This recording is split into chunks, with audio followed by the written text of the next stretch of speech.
En este video se presenta la implementación de permutaciones en Java. Esta implementación se basa en objetos, es decir, con una lista de objetos se realiza el proceso. Haciendo una búsqueda rápida por internet, no hemos encontrado algún código que realice las permutaciones para cualquier objeto. Normalmente solo hay para una cadena de texto, la cual permuta las letras que contiene. Es por eso por lo que hemos decidido desarrollar este código. Para comenzar, se menciona que tenemos para el funcionamiento de las permutaciones dos clases. La clase main, que es esta, para poder invocar el método de las permutaciones y crear la lista de la cual se hará uso. La siguiente clase es la clase permutation, la que está justamente acá. En esta clase se explica el núcleo de la generación de las permutaciones. En la clase main, lo primero que hay que tener o hacer es crear un arreglo dinámico para almacenar los valores por permutar.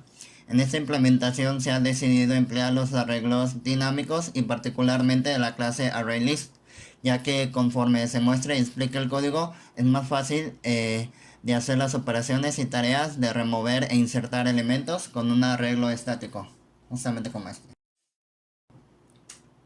Entonces, primero creamos un arreglo dinámico e insertamos los elementos. El primer ejemplo se realiza con una serie de números del 1 al 3, justo como está acá. Luego se hará con una serie de objetos de la clase persona. Es por obviedad que si usando la clase de números enteros funciona, con cualquier otra clase lo hará. Pero hay un punto importante dentro del código de las permutaciones por explicar para que realmente se pueda hacer uso de cualquier clase que se cree y se quiera hacer uso de las permutaciones. Una vez creado el arreglo dinámico, invocamos el método estático permutar de la clase permutaciones y el argumento por mandar es el propio arreglo dinámico, justamente como aparece acá. Este método estático retorna un arreglo con todas las permutaciones, que realmente son listas, es decir, una lista que contiene listas, pero de manera estricta retorna un arreglo dinámico, el cual contiene pilas de la clase cual hemos enviado. En este caso, de enteros, aquí podemos ver el arreglo dinámico que contiene pilas de la clase indicada. En este caso dice persona, pero lo voy a cambiar a enteros.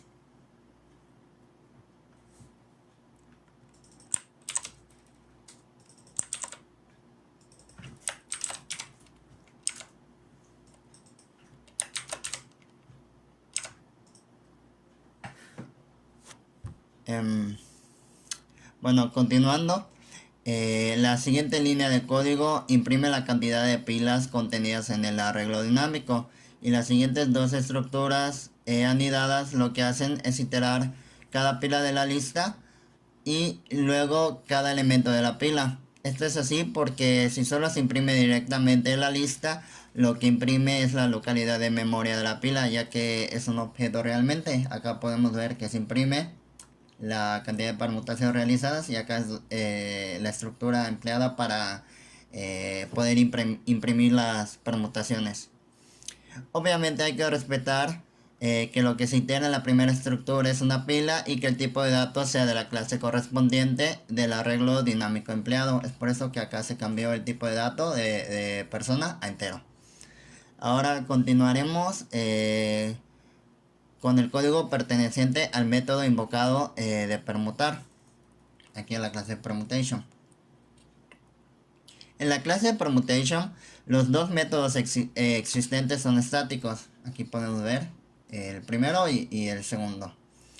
Esto debido a que se ha considerado que no es necesario crear un objeto de dicha clase para realizar las permutaciones y se ha diseñado con la idea de que tuviera una funcionalidad como lo es el framework de collections de Java. Por lo que se puede hacer uso directamente del método sin tener que crear un objeto tal y como aparece aquí. Acá realmente no creamos un objeto y solo invocamos el método estático de la clase permutation. Es por ello que la variable empleada aquí de contador, aquí, Es estática y su única función es la de llevar el contador de cuántas permutaciones han sido registradas al final de la lista, pero también de otra parte muy importante, la cual es cuántas veces pasa por acá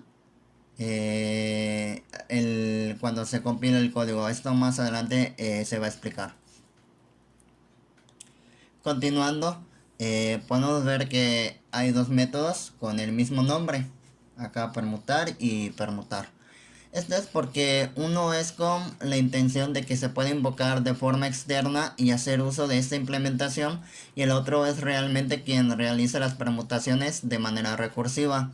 Se ha decidido que sea así y que sea privado con la intención de que no se haga uso de este en alguna parte externa a esta clase, ya que obviamente puede provocar errores si no se emplea correctamente, por lo que es más seguro invocar al único método disponible y que el método interno o privado realmente realice su función. Acá podemos ver el método estático público, que es el que se utiliza en main, y acá el privado.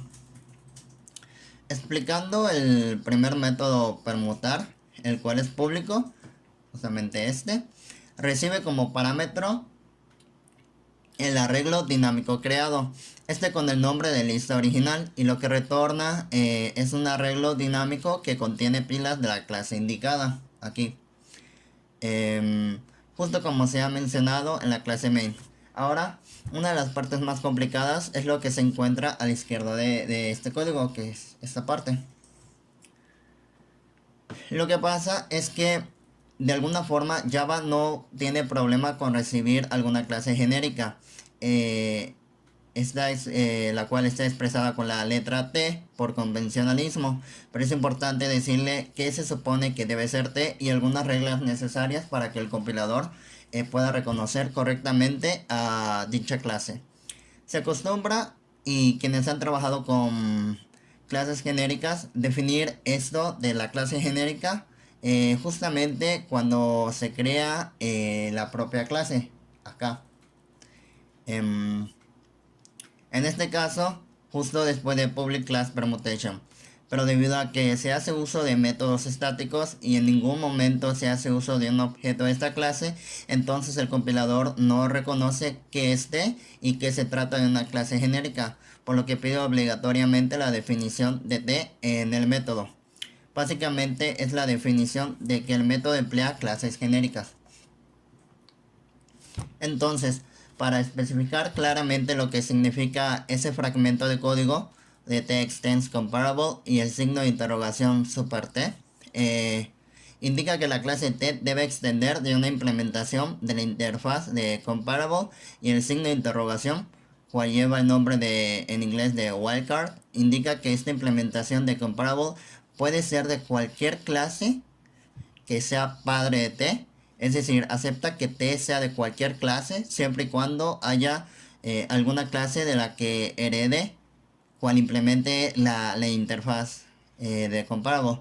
Incluso puede ser la propia clase T. Esto se verá con un ejemplo más adelante, pero quiere decir que si tenemos la clase estudiante e implementa la interfaz, entonces será aceptada. De lo contrario, el código no lo permitirá. Bueno, más bien el compilador. O en otro caso, si la clase estudiante hereda de la clase humano y la clase humano es la que implementa dicha interfaz, entonces el compilador aceptará esta clase, y así. Esto se demuestra más adelante, aunque no es el tema principal de este video, pero es un tema no muy común y nada básico, por lo que se considera importante explicar un poco de ello. Ahora, la razón de entrar en este tema y de que se requiera es porque lo solicita obligatoriamente el compilador. Esto es porque al usar arreglos dinámicos y listas enlazadas, el compilador exige de alguna forma que él pueda ordenar los elementos de esta lista, y esto es proporcionado por la interfaz. Es por eso su uso. Ahora, siguiendo con el código del método público permutar, se crea una lista enlazada de tipo de dato T aquí, y lo que almacena es la copia de la lista original. Luego se crea una pila vacía de tipo de dato T, y por último se crea un arreglo dinámico que contiene pilas de tipo de dato T. Estos objetos son los encargados de estar creando las permutaciones, ya que en el método recursivo se remueve un elemento de la lista enlazada y se almacena en la pila. Una vez vacía la lista enlazada, y obviamente la pila con todos los elementos, se guarda la pila en el arreglo dinámico a retornar y se remueven los elementos de la pila y se agregan de nuevo a la lista enlazada. Luego se invoca el método privado permutar. Aquí es justamente cuando se invoca. Este recibe estos tres objetos y también tiene declarado en el mismo código explicado anteriormente. Aquí este. Debido a que igual es un método estático, pero a diferencia es de tipo void, por lo que no retorna nada. Las variables se pasan como argumentos de esta manera para que puedan ser modificadas desde la referencia de memoria original, ya que esta clase se ha adaptado para que no se creen objetos, por lo que para facilitar el uso y accesibilidad de las variables son definidas como parámetros en estos métodos estáticos.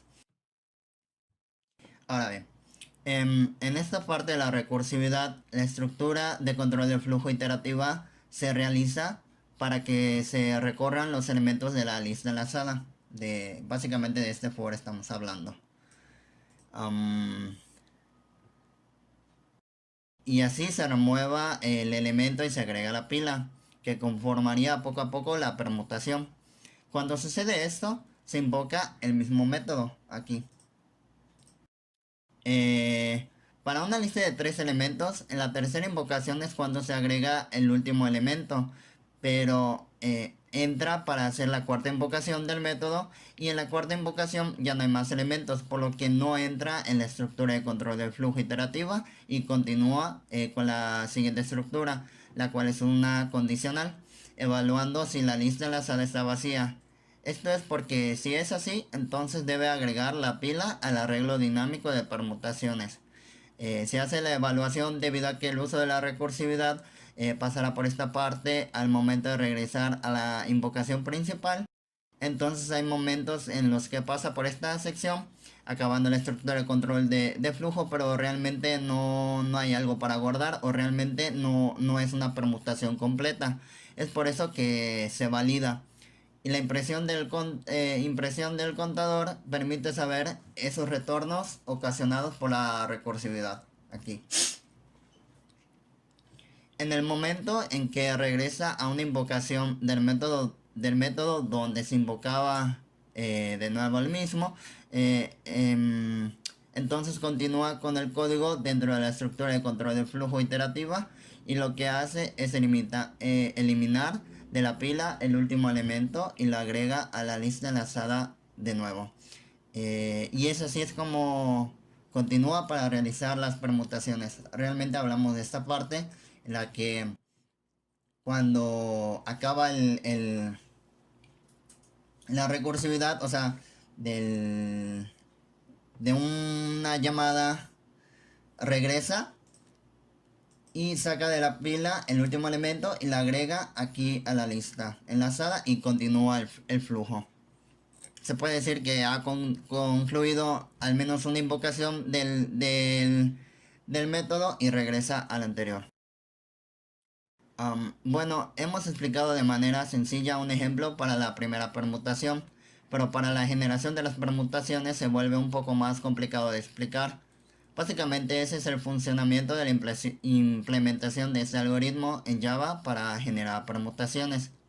Ahora mostraremos el funcionamiento de este código y lo que haremos es realizar las permutaciones de una lista de 3 elementos, en este caso enteros del 1 al 3. Es importante que modifiquemos el tipo de dato de la variable permutaciones y aquí también en la estructura de control de flujo para iterar los elementos de la pila, ya que si es, por ejemplo, si acá estuviera otra clase, pues no va a funcionar correctamente.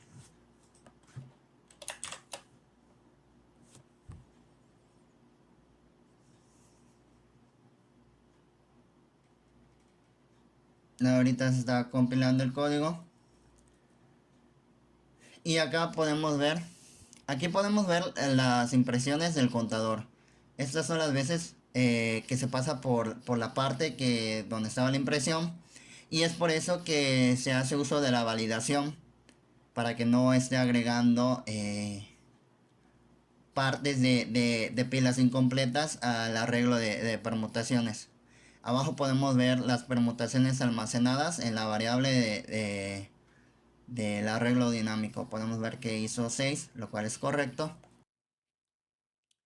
Ahora realizaremos esto con cualquier otro tipo de objeto, en este caso con objetos de la clase persona, que es justamente la que está acá. Lo que hay que hacer claramente es modificar el tipo de dato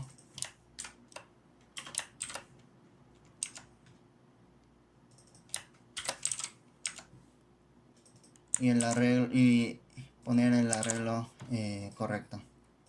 Ahora vamos a compilar.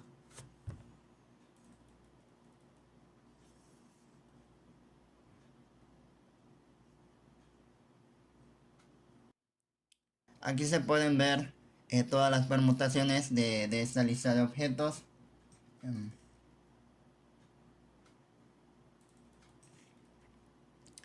Se imprime que la cantidad de permutaciones realizadas es 120, es 720.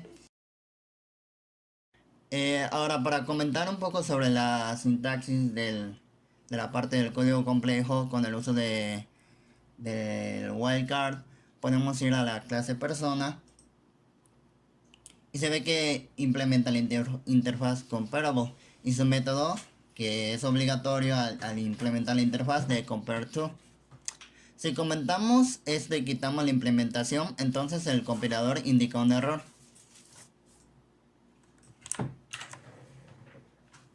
Eliminamos la implementación. Aquí en main va a indicar un error. Aquí podemos ver que el error que indica es que obligatoriamente exige el uso de esta interfaz. Aquí lo podemos ver. Podemos ver que obviamente si lo implementamos acá, pues ya va a funcionar correctamente, pero probemos de la otra manera de cómo pudiera solucionarse este problema. Ahora lo que haremos es emplear la clase human, justamente que está acá, y haremos que la clase persona extienda de esta.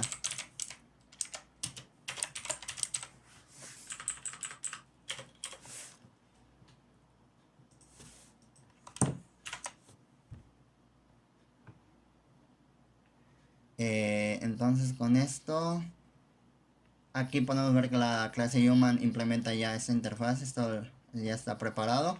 Podemos ir a la clase main y podemos ver que ya no indica el error, porque de alguna forma reconoce que alguna clase, cual es padre de la clase persona, implementa la interfaz y ya no indica el error.